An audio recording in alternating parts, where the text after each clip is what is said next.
guys, Marian here. Welcome back to my channel. In today's video, I'm going to be sharing some ancient Jewish secrets on how to get pregnant. So Judaism and pregnancy are two topics that I love to talk to you guys about on my channel. And if you've watched my videos for a while, you know that I wrote a book all about this topic called Expecting Jewish, and hopefully it's coming out at the end of the summer or early this fall. As you know, everything is crazy right now, so it might be a little bit delayed, but I'm going to put the link to all the information about the book down below. So if you're interested in this topic too, click that link, and as soon as the book is available for purchase, I'll let you guys know. So I did tons and tons of research when I was writing the book, and I know from personal experience as well all about this topic, and I find it really fascinating. Judaism has a lot to say about getting pregnant because one of the most essential mitzvahs or commandments in the Jewish religion is to be fruitful and multiply and to have children. Children are the greatest blessing in Judaism, and for anyone who's watching this video now who's struggling with getting pregnant, my heart goes out to you. I have been there before as well, and I hope that this video is taken as a source of hope and healing for you. And I also will put some links to some Jewish infertility websites that help, and I want to do my part in helping reduce the stigma about pregnancy loss, miscarriage, and all of that. Okay, so let's jump into how to get pregnant the Jewish way. So first of all, I do want to touch on sex because it's an important part of this, and I'm going to do a whole separate video, I think, called Kosher Sex. Let me know, by the way, if you guys have any questions about that or interested about that in the comments. But one thing I do want to say on that topic is that Judaism is very pro-sex and fundamentally believes that it should be a pleasurable experience for all parties involved. And that is really an essential component of making a baby, to do it with love in your heart and in your body, and that you should experience the beauty and pleasure of sex while you go forth into creating new life. And this love of partnership and relationship in Judaism is a really fundamental component of how God tells people to relate to one another. And even the word for marriage in Hebrew is kiddushin, and the root of that word in Hebrew is kadosh, which means holy. So the idea of that coming together is in holiness. And when you come together with other people in a loving way, you come together with God as well. So one of the first tips that ancient Judaism has into how to get pregnant is to count the number of days it's been since your last period ended, and to try to have sex 7 days after your period ended, and that should be the time that is most fertile.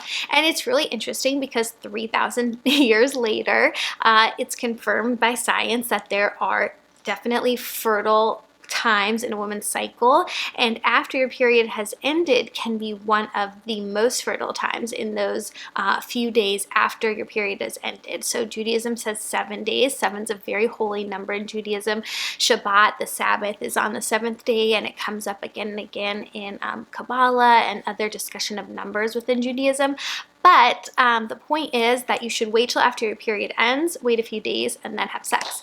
And this may be a little TMI, but I have found this to be true. At times in my life when I'm trying to get pregnant, I've noticed the best sex success rate is if we try for a baby just a few days after my period has ended. That's the time when I've gotten pregnant.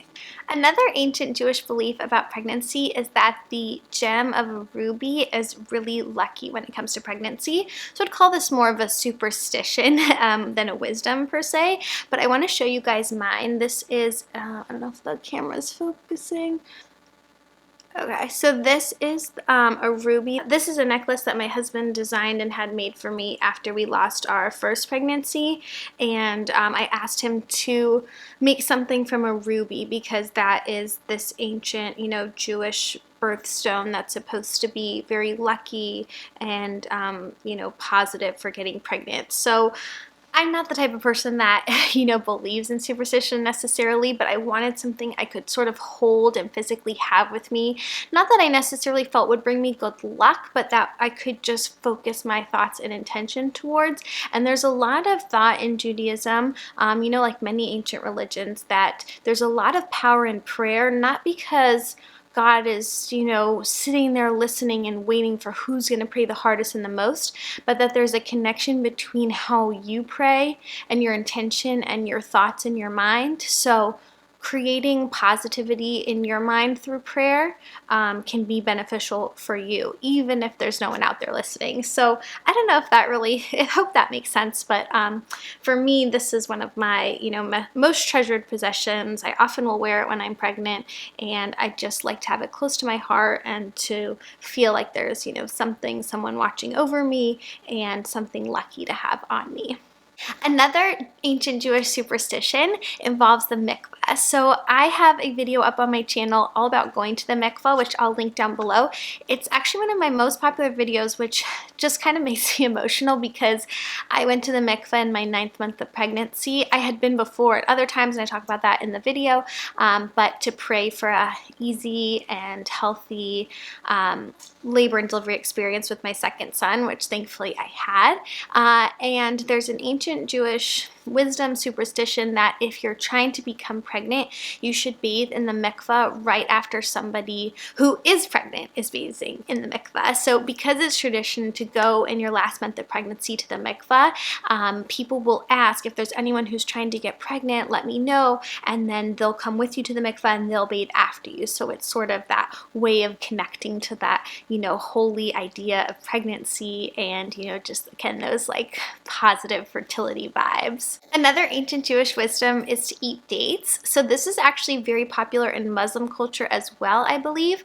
The fruit of the date has all these positive nutritional value to it. I actually ate dates throughout my whole pregnancy because, again, I'm like, if all these ancient religions say to eat dates, like, they must know something. People had been giving birth, for thousands of years. It was like the main thing that you were supposed to do. So, dates are not harmful. So I was like, great, I'm going to eat all the dates. I've read a lot about dates. It's really interesting. Dates are sweet. They're ripe with nutrients. They have good energy in them. So I am definitely pro date. And you'll see back in ancient customs, ancient traditions, that dates are really popular. They also come from the Mesopotamia region and areas where these ancient cultures were living at the time. So aside from those ancient customs, there's even some Jewish law, which is still practiced today, that a man and a woman should not be together until after she's gone in the mikveh after her period. She's even in like a different state of being called nidah, and it isn't until after she's gone in the mikveh that she's able to return to her husband and to be ready to,